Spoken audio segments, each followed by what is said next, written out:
Hello. सो आज हम लोग चैप्टर नंबर फर्स्ट स्टार्ट करने वाले हैं 12th स्टैंडर्ड का। ठीक है, that is solid state.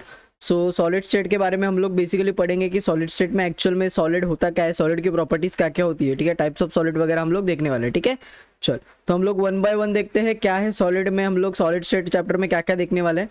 Okay, अगर वेटेज वाइज देखने जाएंगे तो with option it is for 5 marks and without option it is for 2 marks. ठीक है, चल इसमें ये चैप्टर में ये फिजिकल केमिस्ट्री का चैप्टर है और इसमें तुम लोग को ना एक ही फॉर्मूला यूज करने का है।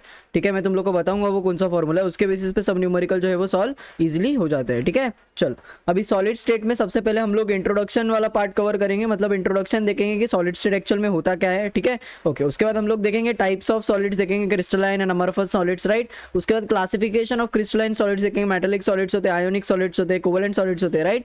नेक्स्ट क्रिस्टल स्ट्रक्चर देखेंगे हम लोग। ठीक है, सिंपल क्यूबिक सिस्टम वगैरह देखेंगे। देन पैकिंग पार्टिकल्स देखेंगे, पैकिंग एफिशिएंसी वगैरह पे आएंगे। ठीक है, उसके बाद हम लोग डिफेक्ट्स पे जाएंगे, राइट। जो क्रिस्टल होता है उसमें डिफेक्ट्स भी तो होंगे ना, सॉलिड में तो डिफेक्ट्स होंगे ना, तो वो क्रिस्टल डिफेक्ट्स हम लोग कवर करेंगे। देन नेक्स्ट हम लोग उसकी इलेक्ट्रिकल प्रॉपर्टीज पे आएंगे, कंडक्टर्स, इंसुलेटर्स, सेमीकंडक्टर्स पे। Then magnetic properties. ठीक है, तो ये सब टॉपिक्स हम लोग क्या करने वाले, कवर करने वाले ये चैप्टर में। ठीक है, चलो okay, so let's begin with the introduction. Okay, अगर तुम लोग इंट्रोडक्शन में देखोगे तो बेसिकली मुझे पता है कि मेरे पास टोटल कितने स्टेट्स ऑफ मैटर होते हैं। There are 3 states of matter, right. कौन से होते हैं, सॉलिड स्टेट होता है, लिक्विड स्टेट होता है और गैसियस स्टेट होता है, राइट। लिक्विड स्टेट और गैसियस स्टेट का के बारे में हम लोग ने पढ़ चुके हैं 11th स्टैंडर्ड में। चैप्टर का नाम था स्टेट्स ऑफ मैटर। क्या था नाम का, चैप्टर का नाम क्या था, states of matter, right. Okay, so हम लोग अभी पढ़ने क्या वाले हैं, अभी हम लोग पढ़ने वाले सॉलिड स्टेट। क्या पढ़ने वाले, सॉलिड स्टेट। ठीक है, चलो तो हम लोग वन बाय वन चालू करते हैं। सॉलिड स्टेट में देखो, अगर हम लोग तीनों स्टेट्स के बारे में डिफरेंस बिटवीन लिखेंगे तो पहला जो रहेगा वो वॉल्यूम के केस में रहेगा, राइट। ओके, सो सिंपल सा लॉजिक मेरे को बताओ, सॉलिड का जो वॉल्यूम रहता है वो डेफिनेट रहता है, definite in the sense fix रहेगा, राइट। वॉल्यूम चेंज होगा क्या, नहीं चेंज होगा, राइट। सेम जो रहता है वो लिक्विड के केस में रहता है, लिक्विड में वॉल्यूम जो होता है वो क्या रहने वाला है, सेम रहने वाला है, राइट। लेकिन अगर तुम लोग गैसेस लोगे, गैस, तो गैस में क्या होता है, तुम लोग देखो सिंपल सा लॉजिक में बताता हूं। देखो अगर तुम लोग ने सॉलिड के केस में अगर तुम लोग 1 लीटर का वॉल्यूम ले रहे हो तो 1 लीटर का ही रहने वाला है, राइट। अगर तुम लोग लिक्विड के केस में 1 लीटर ऑफ कोल्ड ड्रिंक ले रहे हो, ठीक है, तो सिंपल है ना, मेरे को बताओ, तुम लोग ने 1 लीटर कोल्ड ड्रिंक लिया, क्या लिया, 1 लीटर कोल्ड ड्रिंक, उसको तुम लोग ने भरा 1 लीटर बॉटल में, ठीक है। और दूसरा तुम लोग ने सेम 1 लीटर लिया और उसको तुम लोग ने भरा 5 लीटर बॉटल में, बराबर। मेरे को बताओ, तुम लोग ने 1 लीटर वाले कोल्ड ड्रिंक को 1 लीटर बॉटल में भरा और 5 लीटर बॉटल में भरा, लेकिन जो वॉल्यूम था वो तो 1 ही लीटर रहने वाला है ना कोल्ड ड्रिंक का। समझ रहा है क्या बोल रहा हूं मैं, भले तुम लोग 1 लीटर में भरो या 5 लीटर में भरो, वॉल्यूम जो है वो क्या रहने वाला है, सेम रहने वाला है, राइट। सो अगर वॉल्यूम सेम रहने वाला है मतलब क्या है, लिक्विड में वॉल्यूम डेफिनेट रहने वाला है, ठीक है। लेकिन अगर समझो मैं गैस ले रहा हूं, क्या ले रहा हूं मैं, गैस, तो गैस के केस में क्या होता है, देखो गैस जो होता है ना, अगर तुम लोग ने 1 लीटर गैस लिया है, अभी 1 लीटर को गैस, 1 लीटर के गैस को तुम लोग ने 1 लीटर बॉटल में भरा तो वो 1 लीटर पूरा ऑक्यूपाई करेगा। एज वेल एज अगर तुम लोग ने 1 लीटर गैस को 5 लीटर में भरा है ना, तो वो जो 1 लीटर वाला गैस है ना वो पूरा का पूरा वॉल्यूम ऑक्यूपाई करेगा। क्या करेगा, पूरा का पूरा वॉल्यूम ऑक्यूपाई करेगा। मेरे को बताओ, 1 लीटर का ही गैस है, लेकिन जब वो 1 लीटर के बॉटल में गया तो वो कितना लीटर का हुआ, 1 लीटर ही रहा, बराबर। लेकिन अगर वो 5 लीटर के बॉटल में गया तो वो 5 लीटर पूरा ऑक्यूपाई किया ना, पूरा ऑक्यूपाई किया, तो देखो ये वॉल्यूम जो है वो चेंज हुआ ना। समझ रहा है क्या बोल रहा हूं मैं। सो वॉल्यूम डेफिनेट है क्या गैस का, नहीं, तो इसीलिए यहाँ पे क्या लिखा है, वॉल्यूम ऑफ इट्स कंटेनर, मतलब जिस कंटेनर में जाएगा, जितना वॉल्यूम है कंटेनर का उतना वॉल्यूम वो गैस का करेगा, ऑक्यूपाई करेगा। समझ रहे, 1 लीटर का कंटेनर था तो 1 लीटर में उसने ऑक्यूपाई किया, 5 लीटर का कंटेनर है तो 5 लीटर में ऑक्यूपाई किया। सो इससे क्या होता है, जो गैस का वॉल्यूम होता है वो डेफिनेट नहीं होता है, ठीक है। चलो अगर हम लोग शेप के बारे में बात करें तो देखो, अगर सॉलिड के बारे में बात करें तो सॉलिड में शेप जो है वो डेफिनेट रहने वाला है, मतलब क्या होता है, फिक्स रहने वाला है। सॉलिड का शेप चेंज होगा क्या, नहीं होगा। सो बेसिकली सॉलिड का जो शेप रहता है वो डेफिनेट रहने वाला है, राइट। अगर हम लोग लिक्विड की बात करें तो लिक्विड में यही एग्जांपल से मैं तुम लोग को बताता हूं। तो मेरे को बताओ, जब मैंने 1 लीटर लिया था तो 1 लीटर का जो बॉटल था उसमें पूरा बैठ गया था, राइट। लेकिन अगर मैं 5 लीटर लूंगा तो पूरा क्या पूरा ऑक्यूपाई करेगा क्या, नहीं करेगा, राइट। सो इससे क्या पता चलता है कि लिक्विड जो है वो शेप ऑफ इट्स कंटेनर, मतलब शेप ले लेगा कंटेनर का। समझ में आ रहा है। देखो 2 तरीके के बॉटल होते हैं, एक होता है तुम लोग का पेप्सी का बॉटल, ठीक है, और एक होता है तुम लोग का थम्स अप, ठीक है, या फिर 7 अप का बॉटल, ठीक है। सो तुम लोग पेप्सी का बॉटल देखोगे तो ऊपर राउंड रहता है, राइट, और अगर थम्स अप का बॉटल देखोगे तो ऊपर ऐसा कोनिकल पार्ट रहता है, राइट। सो सिंपल है ना, सिंपल है ना। यहाँ पे अगर तुम लोग देखोगे तो ये ऐसा बॉटल रहता है, बराबर, और यहाँ पे अगर तुम लोग देखोगे तो ये ऐसा बॉटल रहता है, बराबर। देखो इसमें शेप अलग है, इसमें शेप अलग है, लेकिन वॉल्यूम जो है वो सेम रह रहा है, शेप अलग अलग हो रहा है, तो इसलिए यहाँ पे क्या लिखोगे, shape of its container, right. Similarly gas का भी सेम होता है, शेप ऑफ इट्स कंटेनर, ठीक है। देखो इफेक्ट ऑफ प्रेशर, मेरे को बताओ सॉलिड को तुम लोग प्रेशराइज कर सकते हो क्या, नहीं कर सकते। So these are non compressible. Liquid को हम लोग स्मॉल अमाउंट में कंप्रेस कर सकते हैं और गैस को हम लोग ज्यादा अमाउंट में कंप्रेस कर सकते हैं, राइट। ओके देखो सॉलिड के जो पार्टिकल्स रहते हैं वो एकदम नजदीक रहते हैं, क्या रहते हैं, एकदम नजदीक रहते हैं। देखो ऐसे रहते हैं सॉलिड के पार्टिकल्स, कैसे रहते हैं, ऐसे, राइट। अगर सॉलिड के पार्टिकल्स मेरे को बताओ ऐसे है तो ये मूव कर रहे हैं क्या, नहीं कर रहे, राइट। सो मूव नहीं कर रहे मतलब क्या है, सॉलिड जो पार्टिकल्स होते हैं वो कैन नॉट मूव फ्रीली। अगर तुम लोग लिक्विड के केस में देखोगे तो लिक्विड के मॉलिक्यूल्स क्या करते हैं, बहुत स्मॉल डिस्टेंस पे रहते हैं। देखो यहाँ पे ये जो सॉलिड के मॉलिक्यूल्स है वो एक दूसरे से एकदम नजदीक है, बराबर। लेकिन अगर तुम लोग लिक्विड के देखोगे तो लिक्विड के जो है वो थोड़े थोड़े दूर है, बराबर ना, थोड़े थोड़े क्या है, दूर है, राइट। तो इसलिए यहाँ पे क्या लिखा है, particles can move a small distance, right. चलो अगर तुम लोग गैस के मॉलिक्यूल्स देखोगे तो गैस के मॉलिक्यूल्स कितने एक दूसरे से बहुत दूर दूर है। अगर बहुत दूर दूर है मतलब वो क्या करेंगे, एक दूसरे से दूर दूर मूव हो सकते हैं। देखो particles are in continuous random motion, ठीक है। इससे क्या चीज पता चलती है पता है क्या, जो पार्टिकल्स होते हैं ना सॉलिड के, उन लोग की एनर्जी जो होती है, उन लोग की एनर्जी जो होती है वो क्या होती है, कम होती है। क्या होती है, एनर्जी कम। मेरे को बताओ, मुझे पता है ना, क्या पता है मुझे कि एनर्जी जो होती है बेटा, ठीक है, मुझे पता है ना, मुझे क्या पता है, एनर्जी जो होती है वो क्या होती है, इनवर्सली प्रोपोर्शनल टू स्टेबिलिटी होती है, राइट। सो बेसिकली अगर तुम लोग देखोगे तो सॉलिड के मॉलिक्यूल्स की एनर्जी क्या है, कम। इसका मतलब सॉलिड क्या होता है, स्टेबल। अब अगर तुम लोग गैस लिक्विड के बारे में देखोगे तो लिक्विड में जो मॉलिक्यूल्स होते हैं उनके पास थोड़े अमाउंट में एनर्जी होती है, राइट। सो मैं ऐसा बोल सकता हूँ ना कि लिक्विड के molecules are less stable than solid के मॉलिक्यूल्स, ठीक है। अगर मैं गैस के पास आऊं तो गैस वाले मॉलिक्यूल्स के पास क्या है, एनर्जी बहुत ज्यादा है, ठीक है। अगर एनर्जी बहुत ज्यादा है तो स्टेबिलिटी क्या है, बहुत कम है। और स्टेबिलिटी कम है इसकी वजह से तो वो एक जगह से दूसरी जगह मूव रहे है। समझ रहे क्या बोल रहा हूँ, अभी मैंने क्या बोला, तुम लोग को एनर्जी ज्यादा है ना, तो कौन से टाइप का एनर्जी ज्यादा है, काइनेटिक एनर्जी ज्यादा है। समझ रहे, काइनेटिक एनर्जी मतलब क्या होता है, मूवमेंट होता है ना, half mv²। So kinetic energy basically होता क्या है, मूवमेंट, राइट। सो अगर काइनेटिक एनर्जी गैस के मॉलिक्यूल्स के पास ज्यादा है तो वो एक दूसरे के एक दूसरे से मूव होंगे, राइट। एक जगह से दूसरी जगह क्या होंगे, मूव होंगे। उसी को तो हम लोग बोलते हैं रैंडम मोशन। क्या बोलते हैं उसको हम लोग, रैंडम मोशन, ठीक है। चल ओके, उसके बाद हम लोग देखते हैं लास्ट वाला point, inter particle force. Simple है ना, ये दोनों मॉलिक्यूल्स एक दूसरे से नजदीक है ना, सॉलिड के मॉलिक्यूल्स, मतलब उन लोग में फोर्स क्या है, स्ट्रांग है। अट्रैक्टिव फोर्स क्या है, स्ट्रांग है, राइट। अगर तुम लोग लिक्विड देखोगे तो लिक्विड में एक दूसरे से थोड़े दूर है, एक दूसरे से थोड़े दूर मतलब लेस स्ट्रांग, राइट। अगर गैस के मॉलिक्यूल्स देखोगे तो एक दूसरे से बहुत दूर है। अगर एक दूसरे से बहुत दूर है इसका मतलब क्या है, बहुत ही वीक उसमें इंटरमॉलिक्यूलर फोर्सेस है, दो मॉलिक्यूल्स के बीच में जो फोर्सेस है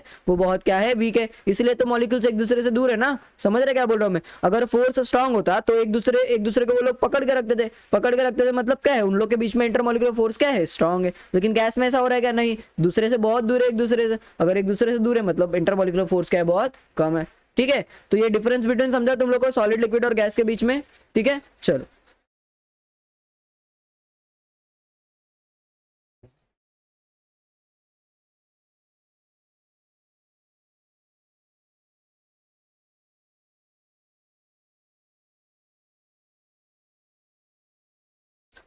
ओके, सो आगे बढ़ते हैं। ओके अभी हम लोग आएंगे किसके ऊपर, अभी हम लोग आएंगे टाइप्स ऑफ सॉलिड के ऊपर, ठीक है। So there are basically two types of solids, एक जो होता है वो क्रिस्टलाइन सॉलिड होता है और दूसरा होता है जिसको हम लोग बोलते हैं अमरफस सॉलिड्स, ठीक है। सो क्रिस्टलाइन सॉलिड के बारे में हम लोग पहले देख लेते हैं, क्रिस्टलाइन सॉलिड होता है क्या है, ठीक है। फिर हम लोग जाएंगे अमरफस सॉलिड के ऊपर, ठीक है।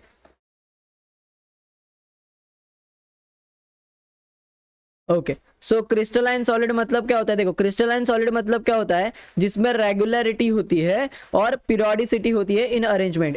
इसका मतलब क्या है, अगर यहाँ पे तुम लोग का एक पार्टिकल है तो उसके जस्ट बाजू में, उसके जस्ट बाजू में दूसरा पार्टिकल रहेगा, ठीक है। अभी ये दूसरा पार्टिकल आ गया तो उसके जस्ट बाजू में वापस से कौन आने वाला है, पहला पार्टिकल जैसा पार्टिकल, राइट। ओके, उसके जस्ट बाजू में कौन सा आएगा, सेकंड वाले पार्टिकल जैसा पार्टिकल। तो इसमें क्या है, इसमें क्या है, तुम लोग क्या देख पा रहे हो, ये रेगुलरिटी है, रेगुलरिटी है एज वेल एज क्या है, पीरियोडिसिटी है। समझ रहे, पीरियोडिसिटी मतलब क्या है, रेगुलर ट्रेंड्स दिखा रहा है ना, वो एक के बाद दूसरा आने वाला है कंटिन्यूअस, राइट। चलो तो ये होता है रेगुलरिटी एंड पीरियोडिसिटी। ओके, जो क्रिस्टलाइन सॉलिड्स होते हैं उनका जो मेल्टिंग पॉइंट होता है वो एकदम क्या होता है, शार्प मेल्टिंग पॉइंट होता है। होता है, राइट। शार्प मेल्टिंग पॉइंट मतलब क्या होता है कि ये एक पर्टिकुलर मेल्टिंग पॉइंट पे बॉईल होंगे। देखो क्या होता है ना, जब तुम लोग मेल्टिंग पॉइंट का एक्सपेरिमेंट करोगे तो तुम लोग को पता चलेगा कि तुम लोग ने एक जो कैपिलरी होती है, कैपिलरी, ठीक है, ये कैपिलरी है, एक्चुअल में छोटी होती है कैपिलरी, तो उसमें तुम लोग ने क्रिस्टल्स भरे हुए, क्या भरे हुए तुम लोग ने, क्रिस्टल्स, ठीक है। अभी मैंने क्या बोला, क्रिस्टल्स का मेल्टिंग पॉइंट क्या होता है, शार्प होता है। इसका मतलब क्या है, देखो एक टेम्परेचर दोगे तुम लोग, इसको हीट करोगे, राइट, इसको क्या करोगे तुम लोग, हीट करोगे, तो हीट करने के बाद एक पर्टिकुलर टेम्परेचर पे तुम्हारा जो क्रिस्टल है वो मेल्ट होना चालू होगा, ठीक है। तो अभी देखो क्या होता है, मेल्टिंग पॉइंट जो होता है वो शार्प है। इसका मतलब क्या है कि जो पूरा सॉलिड है ना, पूरा क्रिस्टल वो सॉरी, वो जब तक मेल्ट नहीं हो जाता तब तक, ठीक है, ध्यान से सुनना, जब तक क्या नहीं मेल्ट नहीं हो जाता पूरा का पूरा, तब तक जो टेम्परेचर है ना थर्मोमीटर पे जो टेम्परेचर है ना वो क्या रहता है, कांस्टेंट रहता है। क्या रहता है, वो कांस्टेंट रहता है। समझ में आ रहा है क्या बोल रहा हूं मैं। फॉर एग्जांपल मेरे पास है कोई भी एक क्रिस्टल ले लो, ठीक है, तो मेरे पास एक क्रिस्टल है जिसका जो मेल्टिंग पॉइंट है वो क्या है, 70 डिग्री सेल्सियस। क्या है, 70 डिग्री सेल्सियस। अभी होगा क्या, देखो ये क्रिस्टल जो है वो मेल्ट होना चालू होगा। कहाँ पे मेल्ट होना, 70 डिग्री सेल्सियस पे चालू होगा। देखो टेम्परेचर तुम लोग हीट तो कंटिन्यू दे ही रहे ना, तो वो जो पूरा टेम्परेचर है ना, पूरा मतलब सॉलिड जो है ना वो जब तक मेल्ट नहीं हो जाता तब तक जो है वो 70 डिग्री सेल्सियस ही टेम्परेचर शो करेगा, ठीक है।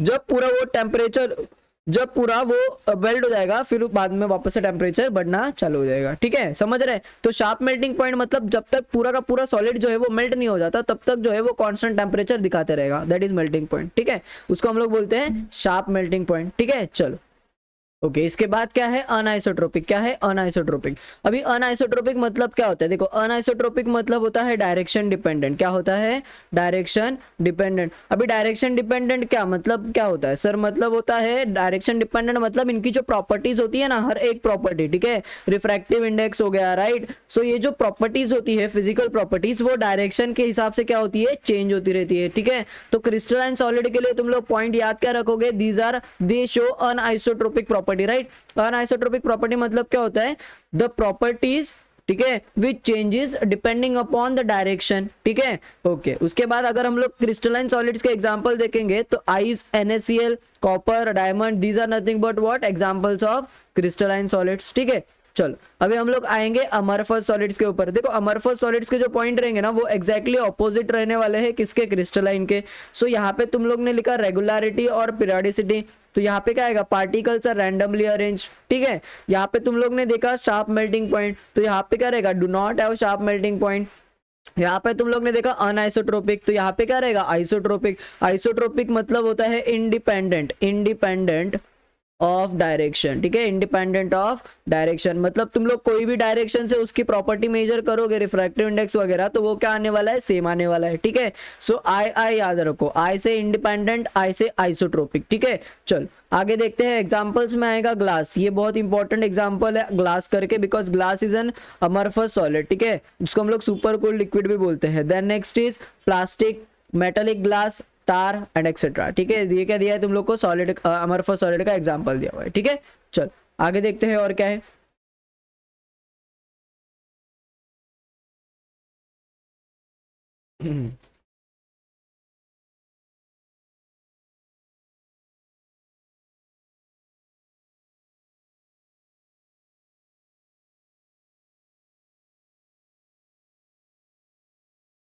ओके टाइप्स ऑफ सॉलिड के ऊपर आएंगे हम लोग अभी। अमरफस, आइसोमॉर्फस एंड पॉलीमॉर्फिज्म देख लेंगे, ठीक है, एलोट्रॉपी वगैरह भी देखेंगे, ठीक है।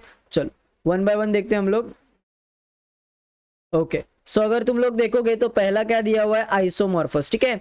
अभी आइसोमॉर्फस होता क्या है, आइसोमॉर्फस मतलब टू और मोर सब्सटेंस। डेफिनेशंस को ध्यान से पढ़ना क्योंकि डेफिनेशंस में ही सब खेल है इसका, ठीक है। देखो टू और more substance have same crystal structure, क्या बोल रहा है वो, क्रिस्टल स्ट्रक्चर क्या होना चाहिए, सेम होना चाहिए, ठीक है। सो यहाँ पे देखो, यहाँ पे इंपॉर्टेंट पॉइंट क्या याद रखना है तुम लोग को, क्रिस्टल स्ट्रक्चर सेम होना चाहिए और सब्सटेंस जो है वो अलग होना चाहिए।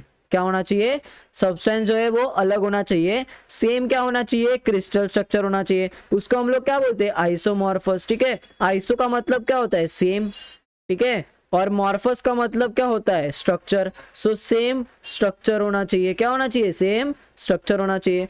डिफरेंट सब्सटेंस रहेंगे लेकिन स्ट्रक्चर क्या होना चाहिए, सेम। उसको हम लोग क्या बोलेंगे, उसको हम लोग बोलेंगे आइसोमॉर्फस। एग्जाम्पल क्या है, NaF MgO, NaNO3 CaCO3। मेरे को बताओ इसमें Na कितना है 1, F कितना है 1, तो कितना हो गया 1:1। Mg कितना है 1, O कितना है 1, तो ये क्या हो गया 1:1। इसमें Na कितना है 1, ठीक है, N कितना है 1, O3 O कितना है 3, सो 1:1:3। इसमें Ca कितना है 1, C कितना है 1 और ऑक्सीजन कितना है 3, सो 1:1:3। सो ये तुम लोग देख रहे हो इसमें, ठीक है। तो तुम लोग के जो एलिमेंट्स है ना उनका रेशियो जो है वो क्या आने वाला है, सेम आने वाला है, ठीक है। चलो तो यहां तक क्लियर है तुम लोग को, ओके। अभी हम लोग देखेंगे पॉलीमॉर्फिज्म क्या होता है। देखो आइसोमॉर्फिज्म याद रखो, आइसोमॉर्फिज्म मतलब क्या होने वाला है, सेम क्रिस्टल स्ट्रक्चर होने वाला है। क्या होने वाला है, सेम क्रिस्टल स्ट्रक्चर। अभी हम लोग देखेंगे पॉलीमॉर्फिज्म क्या होता है, ठीक है। सो अगर तुम लोग देखोगे ना तो पॉलीमॉर्फिज्म मतलब क्या होता है, यहाँ पे ध्यान दो, यहाँ पे तुम लोग ने सब्सटेंस कैसे लिए थे, अलग अलग लिए थे। लेकिन पॉलीमॉर्फिज्म में तुम लोग को सब्सटेंस क्या लेना है, सेम, मतलब एक ही सब्सटेंस लेना है, लेकिन वो 2 और मोर क्रिस्टलाइन स्ट्रक्चर में करेगा एग्जिस्ट, ठीक है। क्यों, क्यों देखो यहाँ पे, क्योंकि पॉली का मतलब होता है मैनी, ठीक है, और मॉर्फिज्म का मतलब होता है, मॉर्फिज्म का मतलब होता है स्ट्रक्चर्स, ठीक है। सो देखो सिंपल है ना, जब मैं आइसोमॉर्फिज्म बोला तो आइसोमॉर्फिज्म मतलब क्या होता है, दो अलग अलग सब्सटेंस एक सेम क्रिस्टल स्ट्रक्चर दिखाने वाले हैं, ठीक है, उसको मैंने आइसोमॉर्फिज्म बोला। पॉलीमॉर्फिज्म में क्या बोल रहा हूं मैं, एक सब्सटेंस डिफरेंट क्रिस्टल स्ट्रक्चर्स दिखाने वाले हैं, डिफरेंस समझ लो, ठीक है। पॉलीमॉर्फिज्म मतलब एक substance different crystal structures, isomorphism मतलब दो सब्सटेंस सेम क्रिस्टल स्ट्रक्चर, ठीक है। चलो तो एग्जांपल क्या है, calcite and aragonite, 2 forms of calcium carbonate. Calcium carbonate के ये क्या है, 2 फॉर्म है, ठीक है। चलो आगे देखते हैं। अभी हम लोग आएंगे एलोट्रॉपी के ऊपर। एलोट्रॉपी मतलब होते हैं बच्चे, ठीक है। क्या होते हैं एलोट्रॉपी मतलब बच्चे, ठीक है। अगर तुम लोग देखोगे कार्बन, क्या देखोगे, कार्बन, ठीक है। सो कार्बन जो होता है उसके एलोट्रॉप जो होते हैं वो कितने होते हैं, डायमंड, ग्रेफाइट और फुलरिन। सो यहाँ पे तुम लोग को डायमंड का स्ट्रक्चर दिया हुआ है, ग्रेफाइट का स्ट्रक्चर दिया हुआ है, फुलरिन का स्ट्रक्चर दिया हुआ है, राइट। सो बेसिकली ये जो डायमंड, ग्रेफाइट और फुलरिन है वो क्या है, एलोट्रॉप से, मतलब बच्चे है किसके, कार्बन के, ठीक है। चलो आगे देखते हैं और क्या है।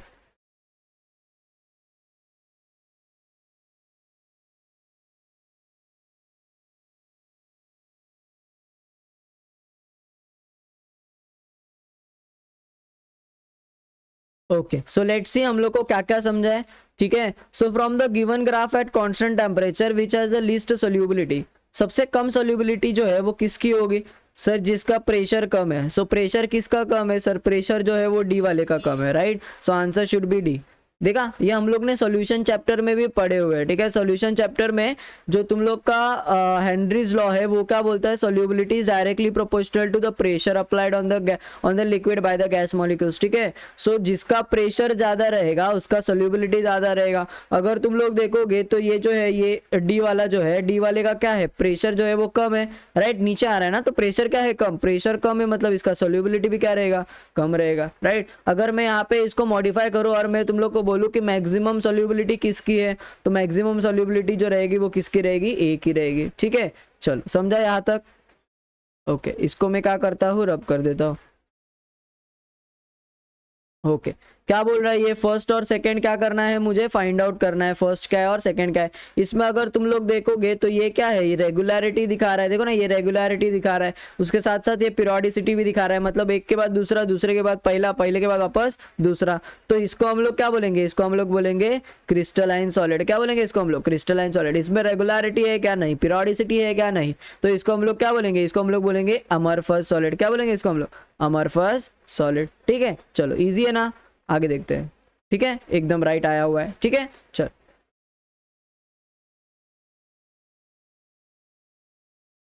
Okay, which of the following is true about the value of refractive index of quartz glass. Okay मेरे को बताओ जो क्वार्ट्ज ग्लास है, ठीक है, क्वार्ट्ज ग्लास है वो क्या है, क्रिस्टलाइन है या अमरफस है? सर वो तो अमरफस है, राइट। और अमरफस है मतलब उसका जो प्रॉपर्टी रहने वाला है आइसोट्रोपिक रहने वाला है। आइसोट्रोपिक मतलब क्या होता है, same in all direction, right. So answer क्या आएगा, सेम आएगा इन ऑल डायरेक्शन, राइट। देखो सिंपल है, मैं तुम लोग को यहाँ पे इसको बता देता हूँ। क्वार्ट्ज ग्लास क्या होता है, ये होता है अमरफस होता है। क्या होता है, अमरफस होता है। और मैंने तुम लोग को बताया अमरफस मतलब क्या होता है, आइसोट्रोपिक होता है। क्या होता है, आइसोट्रोपिक। आइसोट्रोपिक मतलब क्या होता है, independent of direction, right. Independent of direction, right. Independent of direction मतलब क्या होता है, बेसिकली जो प्रॉपर्टीज है ना, प्रॉपर्टीज कौन सी, फॉर एग्जांपल रिफ्रैक्टिव इंडेक्स, ठीक है। सो रिफ्रैक्टिव इंडेक्स जो है वो इंडिपेंडेंट ऑफ डायरेक्शन है। इसका मतलब वो डायरेक्शन के हिसाब से चेंज होने वाला है, क्या नहीं होने वाला है, डायरेक्शन के हिसाब से चेंज नहीं होने वाला है। मतलब हर एक डायरेक्शन में उसका वैल्यू जो है वो क्या रहने वाला है, सेम रहने वाला है। तो इसीलिए यहाँ पे क्या लिखा है, सेम इन ऑल डायरेक्शन, ठीक है। चलो